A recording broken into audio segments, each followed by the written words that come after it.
purpose. No one can create your purpose for you. No one can tell you who to be. So in purpose, you have to create your own purpose. And in evolution, you have to evolve towards that purpose. It's easier to live when you have goals to meet. You understand? If you have goals to meet, then you don't feel so voided, and you understand why every day you're looking at this person in the mirror, because that is the cool part about the game. You get to be anybody you want to be.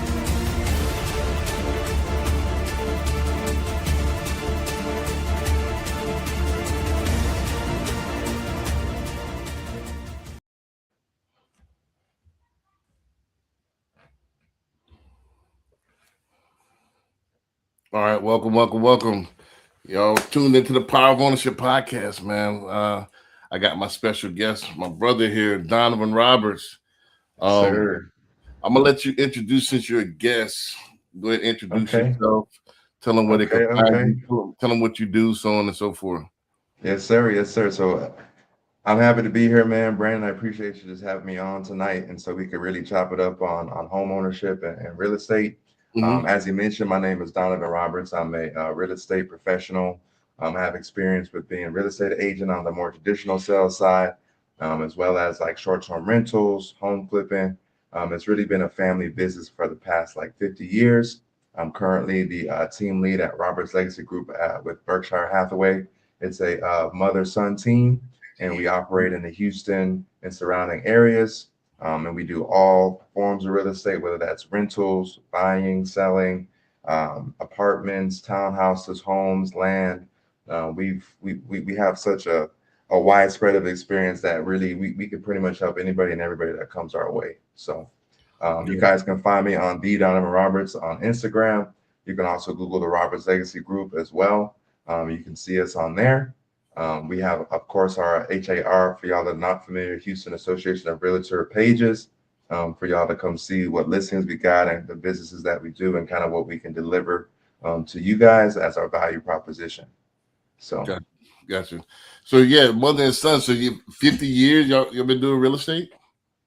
Yeah, so it's a family business. So my grandfather is actually the one that started everything off. He's originally from North Carolina. Went to Tuskegee. He was in the Army. He got drafted to the Army and was shipped off to Alaska. And so, he told my grandmother, hey, we're going to be here for 3 to 5 for me to be in my military. And we're going to head back down to the lower 48. By the way, I'm originally from Alaska. So when I say lower 48, I'm talking about all the other states outside of Alaska and Hawaii. Right. And so initially it was supposed to be just a 3 to 5 year little, military, get their money and go back down to the South. But my grandfather, he really realized that, it was a lot of opportunity. It was super undeveloped. It was, land was going for cheap. Being able to build was going, super cheap. And so he pretty much just started, I mean, I don't want to say a real estate empire, but he had a very decent portfolio up there. He built apartment complexes up there. That land, he owned like service stations, gas stations, and eventually they bought even land back down where they were originally from, North Carolina and Virginia. And so definitely, pretty much my grandfather taught everything my mother knows, and then my mother pretty much taught me everything that she knows. And so it's just been a multi-generational business endeavor when it comes to real estate. Gotcha. Damn, that's pretty. So, how did you land in Texas? Like, all right, so North Carolina, Alaska. Yeah, so my grandfather, he was in the Army. They pretty much started their entire family up there. So all my aunts, my mom, everybody is born in Alaska. So, and then my father, he was in the military too and got shipped off to Alaska. He's in the Army as well. So that's how he met my mother, and that's how I'm from Alaska. My mother, outside of real estate, she was in the oil industry as well. And for those people that don't know, there's a massive pipeline, literally and figuratively, between Alaska and Texas with oil. Right. And so, like, even growing up in Alaska, when I would get new kids in my class, 9 times out of 10 they were from Texas. My dad's in the oil industry, and he got shipped up here to work.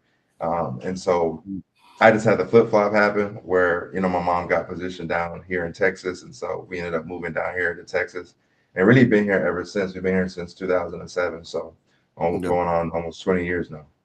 Yeah, you sound like me. I came originally in 2005, left in like 10.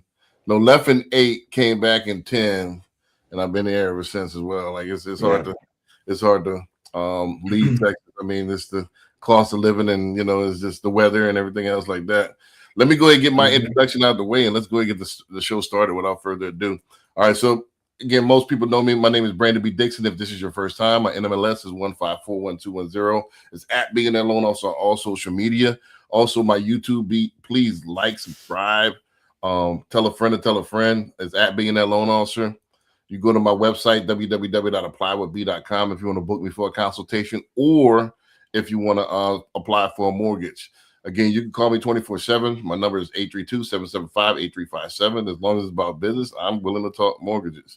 Last but not least, you got my website, www.brandonbdixon. Don't forget I'm a licensed realtor as well. So if you want to lease, list, I can help you with all of that, the full diaspora.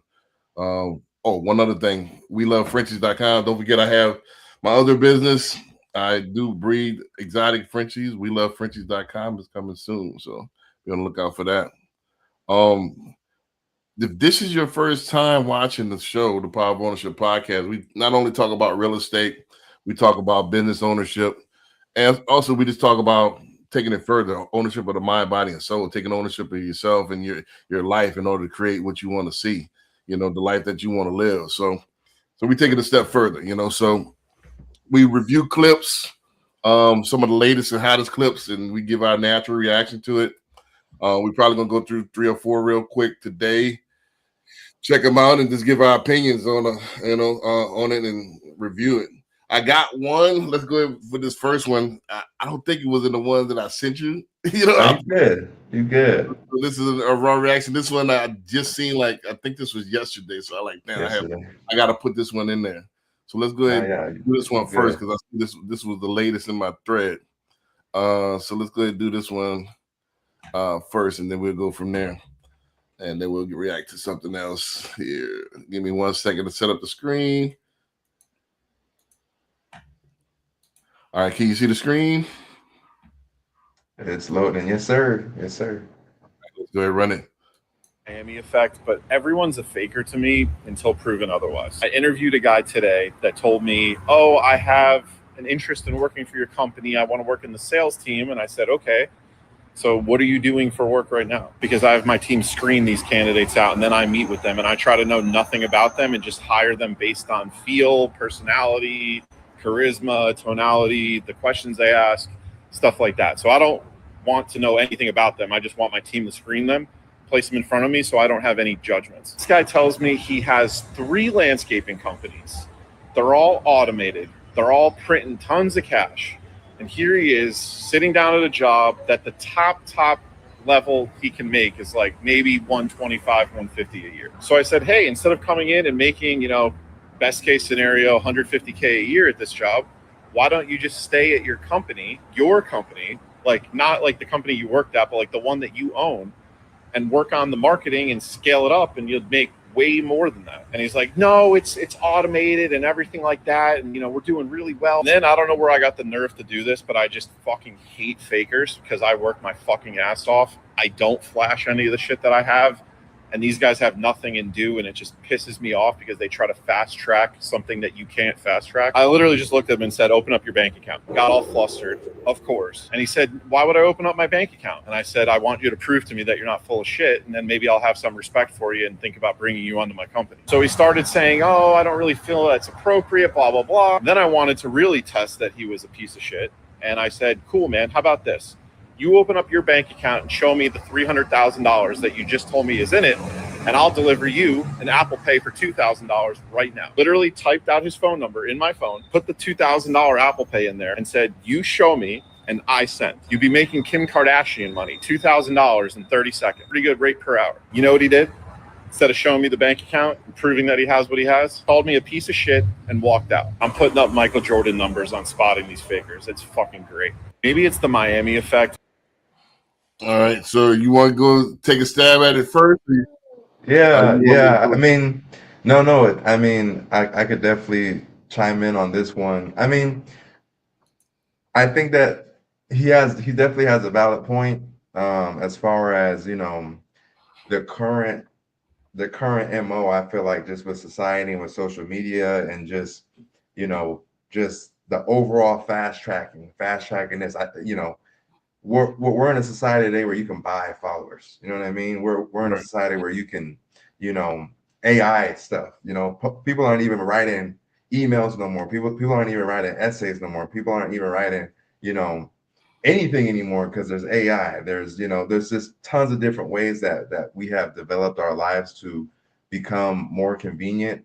But I think that it's a double-edged sword, and you start seeing situations like with what we just saw, where you're having individuals trying to fake it till they make it to a level where it's not even making sense. Like, you got three automated companies and you're applying for a job for what? They're printing off money and you're trying out for this job for what? And like he said, man, it's like the max he could have made was $120,000, but he just told me he had $300,000. I have 300K in the bank. Why am I applying for a job that's Right. gonna not even make me half of that over a year? Right. And it sounded like, too, in that situation, he's like, best case, I'm assuming it's some type of commission based. You actually gotta show the business to actually even get that 125, 150, man. So, I mean, I definitely think it's valid, man. I think it's a lesson to be learned, especially, you know, with how society is today. And I think what a lot of people also forget is that people appreciate honesty way more than lying about, oh, here's my money, here's my car, here's this, here's that. If you could just come man to man, woman to woman, woman to man, and say, hey, this is where I'm at right now. Like, here are all my cards to actually truly get help. Because the thing is, it's like, if you try to go in and cap on what you have, what you're doing, the level of advice that you're going to get is not matched up to where you actually are in life. So you're Right. going to be around people and getting advice about things that's really not applicable to where you're at in life. It's not going to be in the same frequency, And I feel like people, like dude in the video, can sense that immediately. Oh, I'm talking to him about X, Y, and Z, but he's not saying the things. He's not saying the things that somebody in that position would say Right. typically. Right. So yeah, that's my take on that one. Right. I have mixed feelings on this one. Was he kind of right? I mean, yeah, you kind of could interview and do what you want for your company as far as how you Right. want to screen employees. Let me just tell this with most people. Most people don't understand, like, most companies want employees. If you have some entrepreneurial thing that we talk about on the Power of Ownership podcast, if you got other stuff going on, you might want to keep that to yourself if you're trying to get a W-2. Right. Because it doesn't mix well, like oil and water. Right. They don't want to hear that you have, and it's crazy. That's crazy. You would think that people would want to hear, hey, I got some get up and go. I got multiple things I got going on, but most people want you laser focused on building their dreams, building their company up. They don't want to hear about you have other focuses. It's a deterrent for some reason. It's counterintuitive, but it is what it is. Because I give you an example, I kind of think it's kind of harsh because you never know. Well, let me say this first. Let me say the thing I wouldn't like. I wouldn't cap about it. I wouldn't lie about it. Be honest. Let them know your intentions. Off the get go. Don't try to cap about it. I'm so high. That's so high. People can call you bluff. Well, I was there. I give you an example. Last year, I invested my time into a pet land. But that's because I was trying to acquire the business. I'm trying to get into that business. So yeah, I managed the pet land with hopes of, under the impression that he was going to sell it to me. Right. Once he gets out of the business, he wind up selling to somebody else, but that's a different story. But I built up my real estate business for 10 years. However, I see the writing on the walls in the next 5 years, and we're going to talk about this, that business is going to be changed. So I'm looking at acquiring and buying other businesses. So the best way to get into something is to learn how to do it, learn how to run it before you acquire it. Yeah. So you never know somebody's intentions. Like you might want to get into it to learn. Like you know, you might want to run a Starbucks before you invest in a Starbucks franchise. Right. You got to be clear about that. You know, and most people won't Yeah. hire you. It's a conundrum. Like most people won't hire you because they know you got greater goals. They want you at a lower level, which is crazy. You want somebody with some gumption, but that's just what it is. But I'm mixed about it. Like it's kind of harsh, but at the same time, you kind of stuck your foot in your mouth. I want to be telling people how much is my bank account. Right. You know? Right. And I mean, yeah, I think too, like you're saying, like I think that he had some golden nuggets in what he had to say. Do I think that his approach was appropriate for a job interview? No. I think that regardless if he had $300,000 in his bank account or not, I'm not taking out my bank account at a job interview, regardless. You know what I'm saying? So I think that was inappropriate. Right. You know what I'm saying? I definitely think that there was some inappropriateness there and things that he could have went about differently. But I also think that there is always some lesson to learn on both ends for both gentlemen. You know what I mean? So right. You're gonna just say, "Hey, I'm looking to pivot." I mean, I get it. If you're getting the salary $150,000, that pays, and that makes sense. Like if you're getting a nice salary, 6 figures, that pays the bill, and everything else I'm getting is you know, automated. I can automate and invest. This is what this is. You know, gone are the days like you know my grandfather and parents as well. Even my grandfather. I think my parents we have to have multiple streams of income. Right. That's just what this is in 2026. So $100,000 isn't $100,000 it was in the 80s or 90s. That's Dude, like even 10 years ago, 2015. even 10 years ago. $50,000, you can't afford a house nowadays. Like that used to be, that used to be affordability. I could get you in a house, you know, 5 years ago. Right. So that's gone. So you gotta have multiple streams of income. 100,000 ain't gonna cut it. Because think about it. What about retirement? You know, all right, I can live off of XYZ, but what about saving for retirement? So I think he had a point as far as the interviewer. Hey, I want to do multiple stuff, but he went about it wrong. Don't go in there capping. Yeah. And then also too, it's just like if the 3 automated businesses you have is not like I'm assuming based off of how Buddy was talking, like he didn't own a landscaping company. He owns it's probably something in a completely different industry. So it's like you're coming to the table not only saying you have 3 automated businesses, but 3 automated businesses that aren't even relevant to the job that you're applying for. There's no way you could really twist that around and say, but you know, I'm doing this so I can better, you know, be a better employee, or I have this experience here to, you know what I'm saying? So it's just like if you are going to bring that out, at least try to make it in a way where it's like transferable skills or something that could assist you in landing that job. Well, you can, but a lot of people don't see it. Let's say, for example, as a business owner, it shows responsibility, it shows creativity, it shows ingenuity, it shows a set of responsibility that most people can't do. So you can transfer those skills. If you automate it, that means you have some tech knowledge. So you know, so there are transferable skills, but most people just see it's ego. I think the employer, the interviewer had a lot of ego. So he didn't he blocked him and didn't give him a chance. So people say, you know, he wanted to bump chest. Yeah, he wanted to measure some things, you know what I'm saying? So like he probably would have been a stellar employee because he got a lot of attributes if that was the case. So, but I think he just went about it the wrong way, but you never know how the interviewer would. He probably went in there capping and big dogging. That ain't the way. If you were in there humble, this is what I got, this is where I'm at, this is what I want to do, and be honest, you probably would have came out with a different result. Right. You know, so. Yeah, no, I mean that's facts, and also too for the interviewer to be that level of upset, it kind of leaves you wondering, like, what about this guy saying what he had and doing what he did is triggering you that bad? Where you're like, 1, show me your bank account. 2, I'm gonna send you 2 racks if you can prove it. Right. Like Sounds like a bunch of ego to me. facts. You know, sounds like a huge ego. The egos got out of control, and you know, who knows? I wasn't there, so I can't really judge. But based on they probably just bumped heads and there was some macho stuff going on. So Right. you know, it is what it is, man. Let's go to this next one here. This is one that I did give you to review, so you know I like to line them up and kind of create a theme here. So let's go ahead and run this next one. In 5 years. First, retail. Physical stores are dying faster than anybody predicted.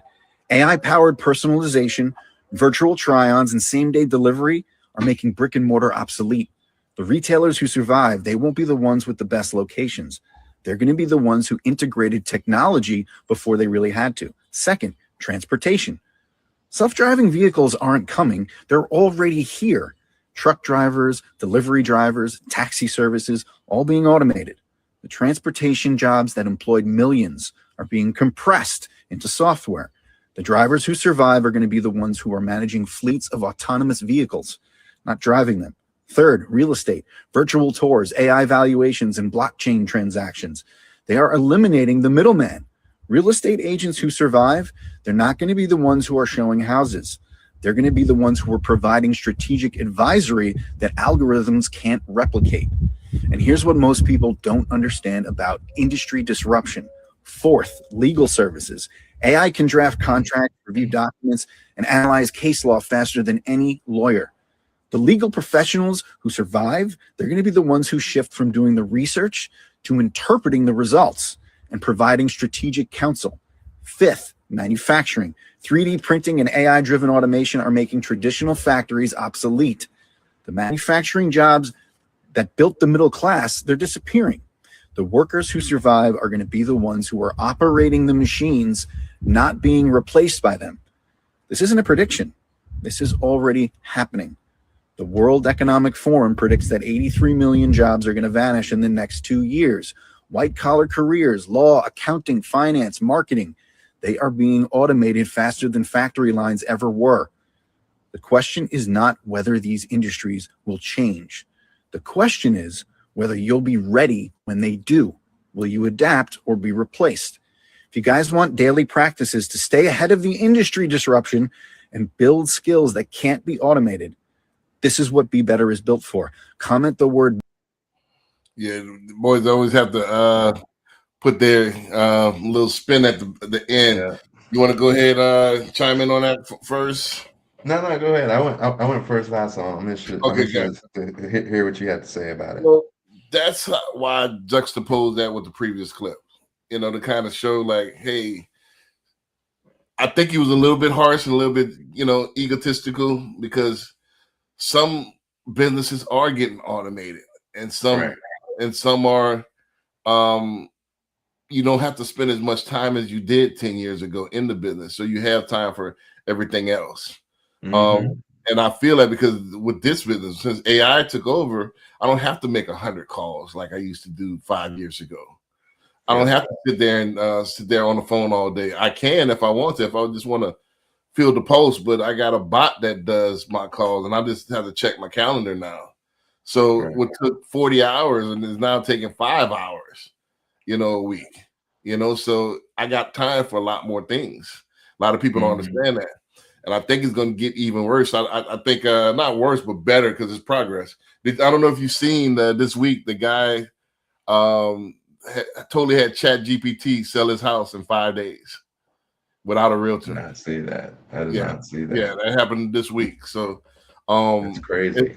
So it's coming. I think in our industry, they said the top 5 it was number 3. So our industry, real estate, is going to be different by 2030. It's coming. Our company Nexa, we just released Beverly. I'm one of the guinea pigs where it does everything for you.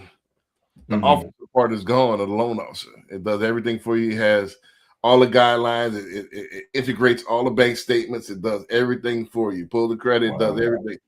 So it's coming to where it's going to be who has the biggest digital footprint. Right. Who's able to bring in more customers, who has the eyeballs on them. So I am now looking, like I said, I'm going to acquire businesses that, right now that have a little bit longevity, because this won't be around, like I said, as when I retire. I'm going to try to get my footprint big as well. But at the same time, I'm not going to be stupid. I'm not going to wait till the end. All right, damn, man. You got to start now. You got to get into stuff that's kind of bulletproof, and you got to be forward thinking about it. So yeah, a lot of stuff is going to be gone. Law stuff, a lot of stuff that needed knowledge, a person's knowledge, right, is now gone. Sorry, I got baby girl on the thing. Yeah, Can you go back to your room, please? Thank you. So sorry about that. Yeah, he's probably like, what's going on? Yeah. But I'll go ahead and yield the floor on that one. But what do you think on that? Yeah, I mean, I think everything that he's saying is valid, man. I think it's kind of crazy that was the next video, because literally I was just talking about how you could fake it till you make it. You could AI this, AI that, AI everything, and even with AI, sometimes causing there to be what I would like to say a brain drain on critical thinking, a brain drain on your ability to solve problems as an individual. At the flip side, on a bigger picture, it's gonna do what it's gonna do, and it's kind of like either get with it or get lost. I feel like for a lot of the industries, it's crazy too. I saw an article the other day where it's like you're seeing a lot lower amount of people investing in like software companies now, Silicon Valley, all those type of companies now, because they're like literally the stuff y'all are pitching in 3 to 5 AI is probably gonna be able to do that. Right. And so before it's like, with software and technology, oh, that's the future, let's do it. But now you're seeing a shift from it being manpower to machine powered. And so it's interesting, it's scary, it's cool, it's progressive, it's where the future's headed. I'm curious to see at what point, if there's going to be a tipping point where it's like people are like, okay, let's slow it down, because it's like now robots are like AI, artificial intelligence, everything. There's nothing left with human touch in it. You know what I mean? And the other thing that I'm aware of too is that AI is currently getting to a point where it's self-learning. Like there's no need for human input anymore. Right. It's just learning from its interactions and literally evolving on its own. It's its own self-run organism. You know what I mean? And so it's definitely crazy times. It's an amazing time too, though, to be able to, like you said, have bots call people, be able to do marketing campaigns in a split second, to be able to do all these different things just with a prompt. You know what I mean? So, I mean, I think what he says is valid, especially with real estate too, man. That being, like you said, it's going to be more about now people interpreting what these machines are saying versus us now having to create those interpretations ourselves. And so when you're looking at trying to position yourself as an expert in the industry, that value prop is going to be a lot different than what it used to be. Well, I can go and open doors, I got this, the more traditional realtor is going to be washed out, and it's going to be ironically, in my thoughts, it's going to put realtors in a position where it's going to force you to have to get back that critical thinking skill, get back that intellectual, how can I decode what this machine is telling my clients to do? And so ironically, as we get more lazy and lazy because of AI, at the same time, if you want to be a top dog when that wave comes, you're going to have to flip the switch and be able to sit there and really break things down for clients. And, it's going to be interesting. I think a lot of people with AI, their attention spans are getting shorter. their ability to actually critically think and solve issues without AI assistance is getting shorter. Even sending emails, texts, just regular things. Let me put that in chat. Let me put that in this AI. You know what I mean? So it's going to be interesting for sure. It depends. Like I said, this is an interesting discussion because I have a flip side on that. It depends. Just like Instagram, you could use it to debt scroll, to brain rot scroll, or you could use it to build a business and make $1 million. That's true. You know, so it just depends on how you use it. My thing is, I think AI will allow you to do more things at a high level.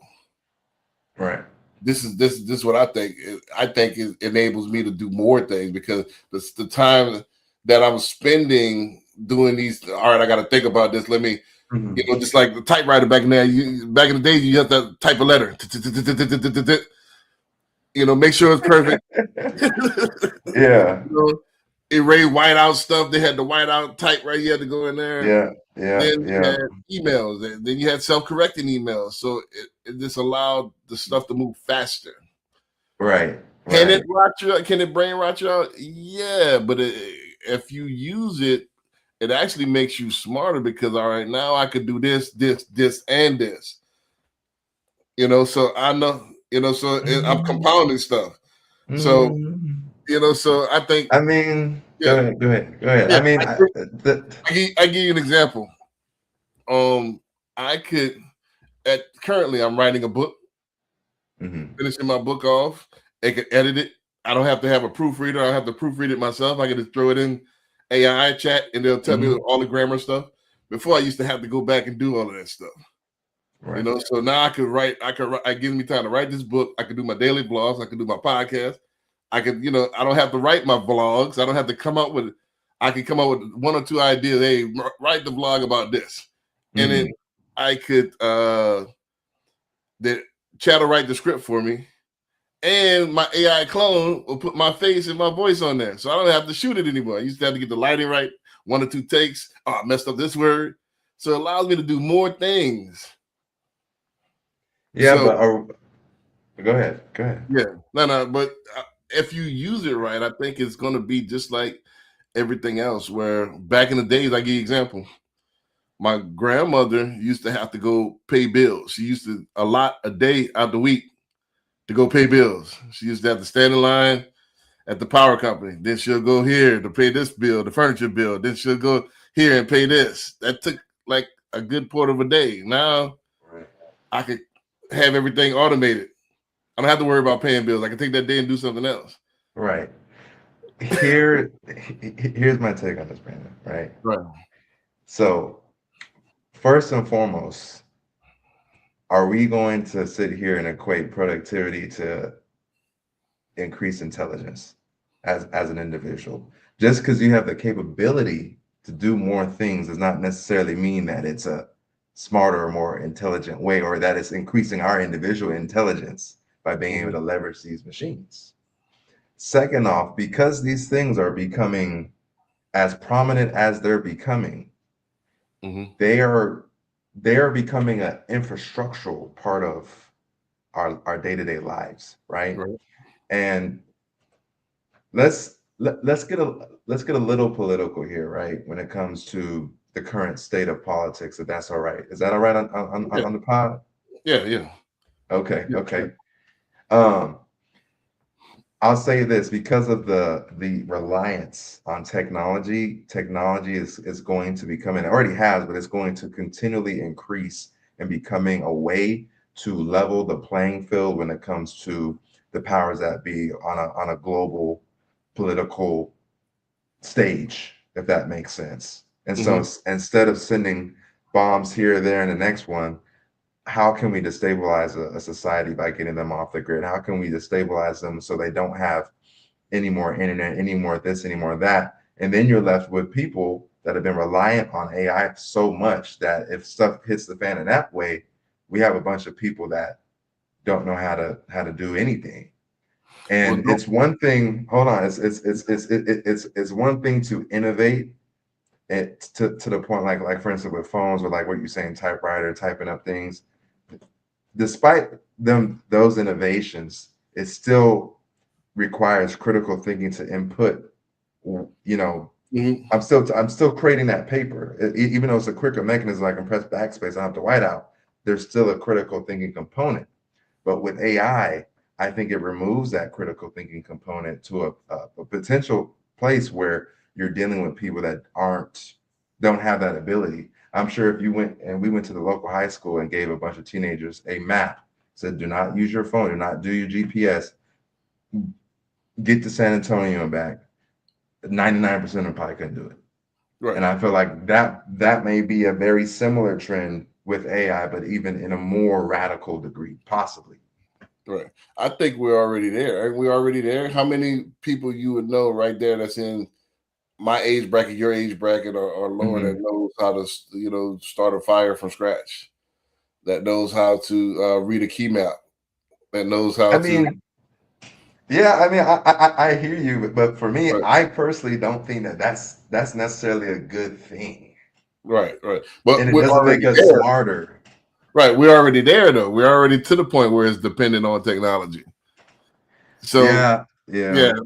so it's like mine, most people don't know how to boil pasta, without the instructions.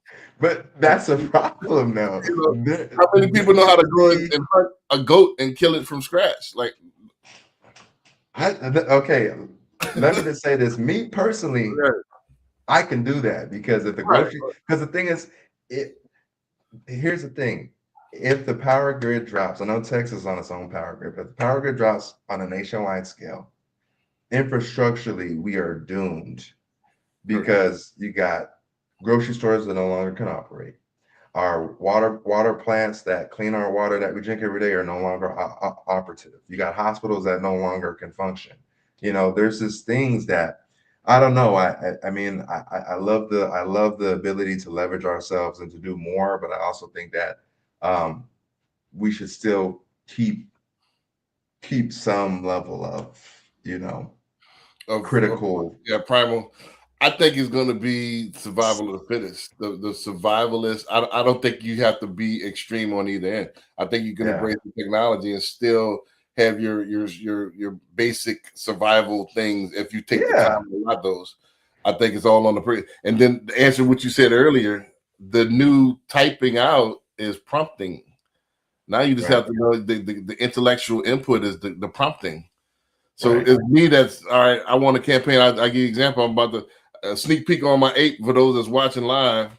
And don't forget to like the video. Please comment. We'll read it live as well. So please don't forget to like the video. Give us a thumbs up and stuff like that. That helps us in the algorithm. But I give you an example. Like I created this term polypreneurism and multipreneurism.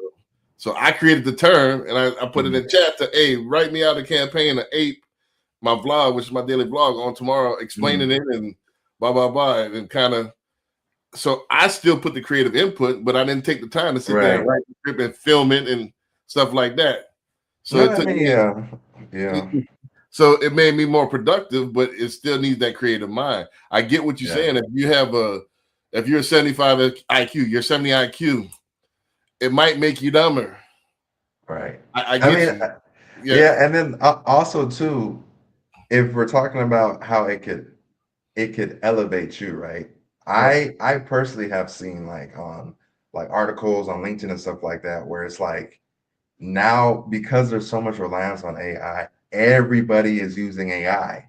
And so now it's like everybody's writing as if they're, this scholar. Everybody is campaigns or if they're the best marketing campaign person there ever was. And so it's just like if the total floor is now moving higher because everyone has access to this, how can we as owners make sure that we are further leveraging ourselves with tools that everyone else has access to and is actively using? Well, I think it's on the individual. Like I said, don't forget that Oprah and Elon Musk have the same 24 hours that we do. It's all on how we use it. So now there's speech classes that I can take to make myself more articulate. Now I got time for that. I got writing classes that I can help help me with writing. Artificial intelligence can help me with that because I do see myself getting lazy. I'm very a stickler on grammar, but when you put it in the AI, you don't have to be. So I just type it out real quick, or I say it, and I let AI. So that is getting lazy as far as my grammar, Right. But the polished product is getting better and better and better, and you're getting more frequent. So you have to go back, and just like anything else, is like you got to go back and still challenge yourself for that personal development. Yeah. And I think that because I think you're right. I mean, I think my biggest thing at the root of it is just making sure that personal development is still there despite the tools that we have. Right. And like you said, man, that's going to be down to the individual. And I just feel like from a societal standpoint, we are moving further and further and further away from that emphasis on personal development outside of the tools that we have, So I just feel like it can be a slippery slope, and I think more people should invest in that. Gotcha. I mean, that's the thing. They have a lot of tools now. How many people invest in the tools that we have now? We didn't have YouTube where I could learn about anything. Right. 24/7, 15 years ago, 16 years ago. Right. So how many people take advantage of those tools? Some people make it off, some people don't. So let's go ahead and run this next one, because this one kind of piggybacks this the previous one. So it kind of drills it more to our industry. So let's go ahead and run this. I know we're gonna probably run one or two more. Can you see the screen? Yes, sir. It's loading. US makes a fortune by 3D printing entire houses, and it's a game. They use a $15,000 machine that extrudes concrete layer by layer, forming the foundation and all load-bearing walls directly on site. Months of labor are finished in under a week with a small supervising crew. The walls are printed hollow, allowing for steel reinforcements to be placed and insulation added later, making the structure stronger and more energy efficient than normal brick or block. Independent tests show these walls excel in strength, fire resistance, and durability. One of their projects, a nearly 2,000 square foot home, required less than $6,000 in wall printing materials, compared to $200,000 for a normal build, because the machine eliminates processes like framing, formwork, and most manual labor. Construction companies using this system deliver homes faster, serve more clients, while making $70,000 profit per project. Science fiction turned into a reality with this invention, making speed, reliability, and efficiency a real competitive advantage in housing. If you want a list of the best 30 business ideas to start now, comment the word idea. Did you know that? Is it me first or you first? I think it's me first this time. Gotcha. I think you went first last time. Yeah, man. I mean, I feel like that right there is just, it's just, bound to happen given where everything is going. I think it's dope. I think it's amazing. Especially, with the current limited workforce based off of new things that have happened in our country, at least. You're not seeing that the same level of workforce that you have with when it comes to building homes. So I think that there's going to be a lot of pivoting in the direction of where this video is going, where you're having machines to be able to literally 3D print homes. You know what I mean? And so I think that is dope. I think that there's a place for it. Do I personally feel like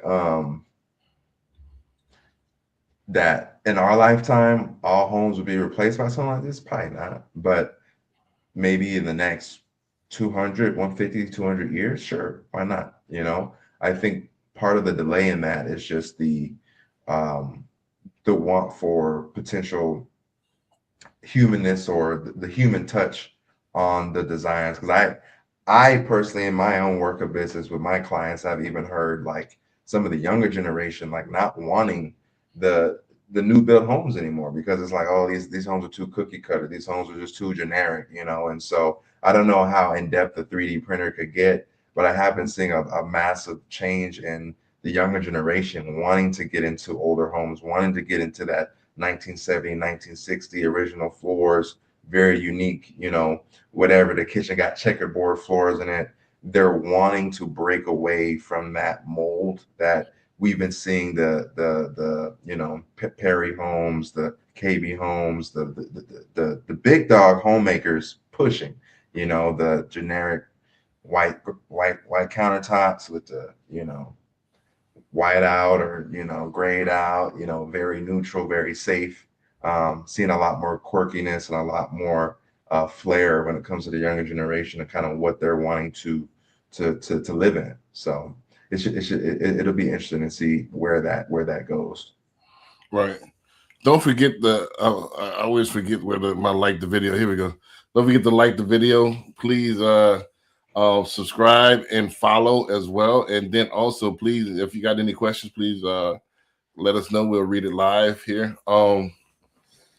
I think I guess if to be more specific, will it replace all of the houses in our lifetime? No, but will it be in our lifetime the new standard? I think so. The standard. I think it's going to be the standard. The standard.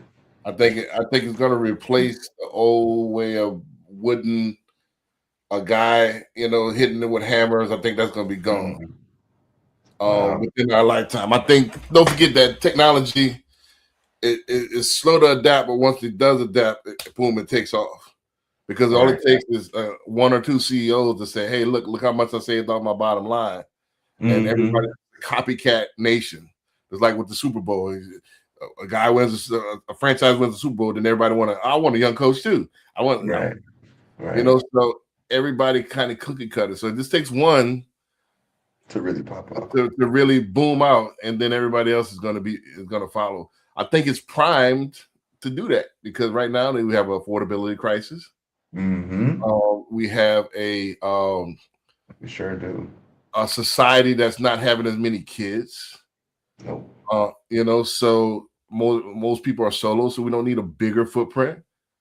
So I think, and people are not staying in houses till they die anymore. They're moving around a lot. So you don't need a house that's going to be built to last for 50 years. You're probably going to need something that's stable, like you said, fire resistant. Actually, they've made some innovations on it, so it's actually going to be better than the older house. Yeah, so I think it's coming to where it's going to be better. It's going to be cheaper. Don't forget that as technology increases, it makes certain things that's a deflationary, and I think this is one of them. Yeah. I think this is going to become deflated because now I can cut out the labor. I can get a computer now. It switches. I just need the oversighters to look at to make sure everything's good, and I need the people that can work on the machines when they come down. So it's going to switch. Yeah. No, yeah. But it's going to be cheaper. It's going to be cheaper for people. It's going to be more affordable.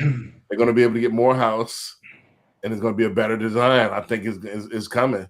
I think within the next, I don't think 100 years. I think it's going to be the next that is going to be mainstream the next 5 to 10. 5 to 10? I think 5 to 10 years. Wow. But think about it. You could buy this machine for $15,000. I think it's just the maintenance on the machine. You know, it's 15 for this machine. Yeah, 15,000. And it blew my mind the other day. I was looking at 3D printers. 15? I mean, shoot, we may have to get up the call and just go ahead and buy one at this point. Right. Yeah. They 15. Regular printing machine that you could print stuff like this. That stuff is made out of now. Like this is a nail file. All you have to do is throw a motor in there. But the housing is probably 3D printed. You can buy that for like $300 a 3D printer. Yeah, I mean, I've heard of the in-home 3D printers because I have some friends that 3D print stuff. There's a brother that does that too. It's common. I say 10 years ago, 3D printing just hit the market. Yeah, that's true. So now you can get one for $300. Like they're like easy bake ovens now. You know, they're everywhere. Yeah. In-house too. You just have it in-house in your home. That's so crazy. Think about it. So 5 to 10 years from now, these are hitting the market now. 10 years from now, all these builders going to have 3D printed homes. You know, I think that's where it's going to acquire 3D printing machines to then sell to these home builders. Right. That's the business. And I want to say one other thing that's priming it up is that it's hard. And I'm me as a real estate investor, I'm having issues with this right now. It's hard to find people to work. It's hard to find. Nobody wants to work, man. Nobody wants to work. So now if I can get a machine that doesn't get tired, doesn't get sick, I want that. Yeah. What's happening? Yeah. So that's the thing is like, man, people are getting more and more lazy. It's harder to find good workers. It's harder to find good crews. Most crews don't complete the job, or they do just the bare minimum. They don't have any pride in the job. A machine is going to be the same. It's going to be standard. Standard. Yeah. There goes that standard word. Yes, Yeah, sir. I see it. yeah. I think it's coming. It's prime. And the people are demanding on the affordability side. I think the labor is as well. You know. Yeah. I mean, go ahead. And I got two more. You know. So Okay. I know we're approaching the hour, but yeah, go ahead. No. I was just gonna say anything to get the younger generation to be able to get into homes again. Um, I think would be amazing. And if it comes down to 3D printing homes where you can do it for, a dime a dozen, then so be it, Well, I think we're going to get these themed villages that's coming. This to be, kind of lofty here for a second. I think it's going to be to where, all right, I got all these cheaper homes, but all of them are themed different. Right. To give them that human touch. Flair, so Mhm. it's going to be about the interior, how you design the interior. Right. Also, I'm pretty sure you could probably, just like it, a builder now, they have different floor plans. You have, all right, I got 5 of this floor plan, 5 of this pro. And I'm pretty sure they're going to be able to mix it up. And I'm pretty sure that most people don't care. Is it going to fall down? No. Okay. All right. Give me that. Yeah, I mean, what is your take on that? Like the skepticism behind AI powered society. Do you think there's enough people out there that are gonna put their heels in the dirt and say, "Hold on now, wait a minute. I need a home, but I'm not trying to get no robot built home now." You know what I mean? Yeah, you're gonna have that. You're gonna have, I want a traditional home. You're gonna have that for a little while, and then Eventually. but you got a lot. I'm helping. I had a dinner with a client last night. We went to Papados, but they about to buy a house. They about to build a house, and they talking about a barn dominium. Yeah. So that's the thing. So And that might as well be the same, right. So same you just book, buy a different metal page. building, and you're closing it in. So Right. this is higher end folks. They were looking at $1 million houses, like, no, for the same price, I can get more bang for my buck if I get a barn dominium. Yeah, and put that out on 20 acres and be good. 20 Yeah, acres so, and be solid. yeah. So I think it's new creative ways of people getting houses. Is going to be the future. They have these, shipping container homes. Yeah. So I think that's going to be a thing. And so let alone talk about the short rental market, that in itself, I feel like is going to be ways to really, create a spectacle out of it. Stay in this 3D printed home at, B&B or Verbo Homes, and it's like, this 3D printed stuff, it'll definitely make it splash for sure. Gotcha. Before we get to the last two, slight intermission here. I want to go ahead and bring in my 30-second. No, I think it's 45-second commercial here. If you're looking for a side hustle, because I think the side hustle is going to be the future. Don't forget my parent company, Nexa Lending, launched this BDM program, which is a business development manager. If you want to get paid for having a mortgage conversation, sending out business and marketing business, we're hiring right now. You can become a BDM. I'll get you onboarded. Here goes the 45-second commercial. Go ahead and enjoy that, and then we'll be back with the last two clips here. I think it's supposed to be going here. Hold on a second. I'm looking at the wrong thing. Sorry. I'm looking at the wrong thing here. You good. Yeah, hold on a second. Here we go. If you're a realtor and you're not getting paid for the mortgage conversations you're already having, we need to talk. You're speaking to buyers, sellers, past clients, your sphere every single day. And every time financing comes up, you're creating opportunity, but you're earning zero from it. At Nexa Lending, we've built a compliant business development manager program that lets you get paid for the business you generate without becoming a loan officer. No licensing, no quoting rates, no collecting docs. You simply connect people. We handle the mortgage. You get paid as a W-2 business development employee. Refinances, your CRM, your Sphere, other agents you introduce. You're already creating the business, now you monetize it. If you're serious about adding a real additional income stream this year, click the link, message me directly, and let's get you activated in under 10 minutes. And like I said, that was all AI. That's not really my voice, but but it is really my voice. So, it's crazy. It's an AI clone. Let's get to these last two clips, and then we'll be out. We're making pretty good time here.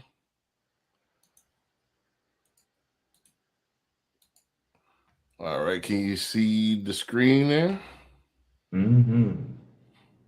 Previous post that 20 years from now, we might look back and forget that Tesla even made cars. You guys thought I was just hyping it up, but I wasn't, because history has shown it over and over again. Generational companies rarely go on to continue to make their first product. They often become timeless and really win over the long term because of the capabilities that they built early on. For example, Toyota didn't even start by making cars. It started with automatic textile looms, but they built a capability around automation, precision, and quality control. And those principles were the foundation that led to Toyota Motors. Shell didn't start as an energy giant. It started by actually importing seashells and commodities. Of course, like why else would it be named that, right? The real asset they were building wasn't the product. It was actually the global shipping routes, logistics, trading infrastructure. And that ended up translating perfectly into oil and gas. Nokia is another story. They started by making rubber boots, paper, and electronics. But over time, they built deep manufacturing and electronics expertise, and then decided to go all in on telecom in the 90s. 7-Eleven started by selling blocks of ice. But when they were delivering this ice to people's homes, they realized that people needed other types of staple goods. Ice kept the refrigerator cold, but we need milk, eggs, bread, and out pops the world's first convenience store. 3M, listen to this one. I didn't know this before, but 3M stands for Minnesota Mining and Manufacturing. Well, their mining clearly failed, and they ended up mining this useless material. So they had to start building a capability in material science and product experimentation to actually find a use for this material. And that culture led to thousands of innovations, including the Post-it notes that are all over the house. Fun fact, Google's 20% time was actually based on 3M's 15% time. Early in the 1940s, 3M was encouraging their engineers to actually have these 15% side quests. I mean, I can go on, but here's the real lesson for founders. Your first product, that's the wedge, but your capabilities that you build over time, that's the company. Markets will change, your product will have to change, but if that foundation is right, the company will be able to keep finding its next form, because products, those will evolve, but the foundation, that compounds. And when I said in a previous post that 20 years from now, Well, actually, that flowed pretty well. You know how the clips flow pretty well. Yeah. I don't say so myself. I think I'm first on this one, right? It goes perfect to what we're saying, that don't get tunnel vision on. You have to get tunnel vision on success, but that success might morph and evolve over time. And especially as technology gets more and more advanced. So yeah, get tunnel vision on success, but success might look different 5 years from now. Right. You know?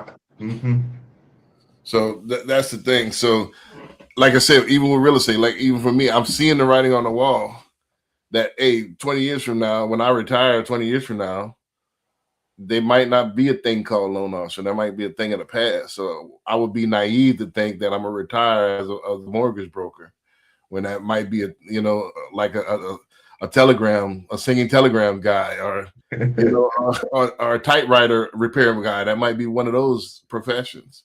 Right.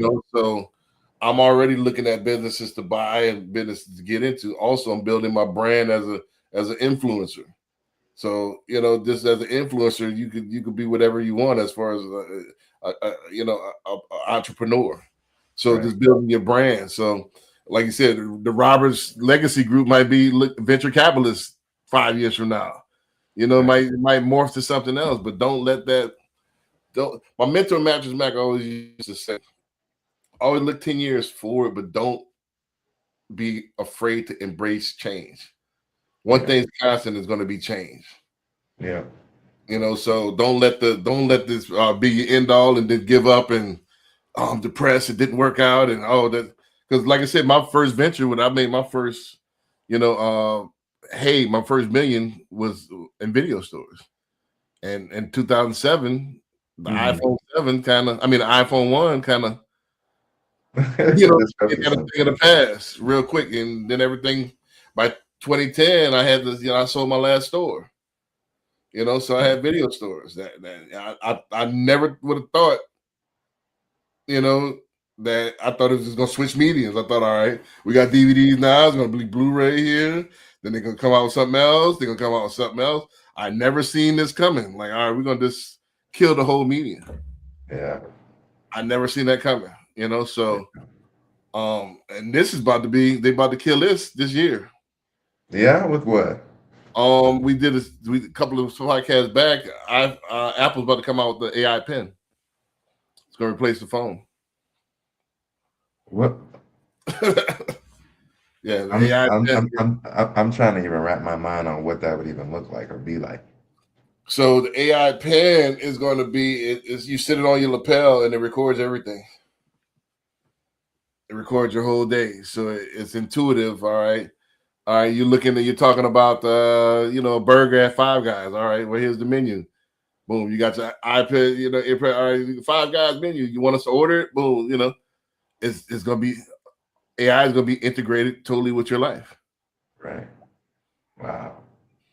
That's crazy. So that's crazy. I mean, yeah, I think that what the video had to say is definitely facts. And like you said, like you can't be scared of change, and the only thing that's going to be consistent is change. And I think that really the other consistencies is the principles that you bring to the table with the work that you do.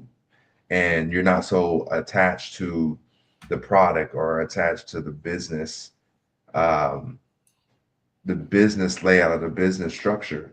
And it's more attached to the principles that you bring to the business that could be applied to anywhere. You know what I mean? Mm-hmm. And so I think, you know how people say, you got to fall in love with the process and not the product. Right. I feel like it's the same mindset, especially when it comes to, dealing with innovation, dealing with disruptors, dealing with AI, dealing with, industries constantly at flux and changing. You can't really control that, but you can control the principles you bring to whatever endeavor that you decide to embark on. You know what I mean? Right. So, I mean, I think if you keep that at the forefront, if you keep that at the foundation of your structure, then anything and everything that you want can be yours. Right. It don't matter if you keep the principles. KRS once said this. I never said this on air, but this is something I used to say 20 years ago all the time. KRS once said this in a lecture that he had. He said, it's like a house. Your foundation, your principles are your foundation. Right. If you don't have those principles, the house, whatever you try to build, gonna come crumbling down. Right. So, certain things that I stand by. I'm not a thief. I do this. I do that. I do this. This is my foundation, and then I build on everything else. Right. So certain things I won't compromise. Certain things I'm not. I'm going to when you hear Brandon B. Dixon, you're always going to be hearing something about entrepreneurism, something about going to get some money. You're not going to hear gossip. You've been knowing me for at least a year or two, a couple of years. Have I ever came across as gossipy or soapy? You're gonna hear ideas. You're gonna hear this. Never. That is Brandon B. Dixon. That is one of my principles. So everything else I could build upon that. And then you could build a house because you got a strong foundation. Mm-hmm. So anything else, a man without principles, a man that will switch side, I can't trust. I can't do business because you're gonna fall for everything. Yeah. No, I totally agree and hear you on that, man. And I feel like it shows too when stuff gets hard and you got to pivot, you got to change the way you're doing things. And some people that can't get with it, man, it's not so much that they can't get with the technology; it's just that foundational formula is off. Right, they don't have a foundation. Right. Yeah. Let's run into the last one. The last one I like to end it off with something motivational and something inspirational to take into the week. So let's let this last one go ahead and roll up out of here. The newborn baby sleeping on the floor looked at $1 million check and said, no. His own blood almost fought him on the flight home. To the hood, he was a fool who just fumbled the ultimate bag, but he didn't see a ticket out. He saw a golden leash. They didn't want to make him rich. They wanted to own his masters forever. So instead of selling his soul, he took $25,000 in raw street cash, tracked down Michael Jackson's lawyer, and paid for one conversation, just to learn how the trap was built. The lawyer gave him the game. Major labels only do two things. They act like a bank for the loan and a truck to deliver the CDs. He dropped $200,000 of his own hustle money on the table and told the billion-dollar label, I don't need your bank. I'm just using your trucks. By keeping 100% of his art, the math completely flipped. Selling 100,000 independent records made him richer than mainstream stars selling 1 million. The man who chose the dirt floor so he could build a $250 million empire was Master P. A man with a newborn. Bam, I'll let you go get first crack at it. Yeah, no, I mean that's amazing. That's beautiful. And what's crazy is I started watching the video because you sent them to me, but I didn't actually finish it to hear that was a real story of Master P, man. So, I mean, I think it's valid. You know what I mean? Especially, I mean, look at the background, man. Home ownership, more importantly, ownership. I feel like you got to have that vision for your life. Like literally the literal intro to the podcast talking about your vision and why you get up in the morning and doing the things that you do. You got to be able to have that vision to be that far sighted when the carrots being dangled in front of you, and also piggybacking off the last one, that foundation, having your principles, you know what I mean? So it's like, nowadays, you might see the get rich quick scheme. You might see this, we can throw you this, that, the third. We can get you in these rooms and get you this type of money and around these type of people. But it's short lived, you know what I mean? And so I think that it's important that as owners and inspiring owners to have that vision for your life, so you can be able to stiff arm that carrot when it comes your way, because you got bigger and greater things that you're trying to do. You know what I mean? Right. It was just like I said. That's why it was a good segue, because I just talked about the principles. He stuck to his principles. Like, nah, I'm not. I want to be an owner. I don't want to just be a certified or glorified employee. Right. And that's basically what you are when you take this the easy money. And this is metaphorical, so many different things. How many people take the easy way out because it looks easy now, and they think they guise it in, hey, I made it. And you actually tricked yourself into not getting to your goals. You think you made it, but you monetarily you're not there because you took the easy way out. So, and then the third thing would be, how many people going to invest in themselves, take their own cash? Not many. And double down on, all right, I believe in myself so much, I'm gonna pay $25,000 just for a conversation. Right. How many people going to do that? Not a lot. Yeah, then I'm gonna take $200,000. Hey, I just want to use Porty. I don't want to sign. I want to keep my masters, but I just want to use your trucks. Your distribution. I think it was priority. It was his distribution. So let me just use priority to get the stuff out there in the stores, but I'm keeping all my money. Right. So that was a ballsy move. I mean, just sticking to your principles. And like you said, he had a baby on the floor, sitting on a pallet on the floor. Like, most people wouldn't have did that. Most people would have took that money and then it would have been a blip. Right. Right. He took it. He took that chance and built a legacy. And that's how it goes. It's the I'll say the story. I should have saved this clip, and then we can roll out real quickly. And I might incorporate this to the outro of the show. Did you freeze on me? No, I'm here. They got this clip of this guy that was a little short guy. I think he's in either high school or middle school.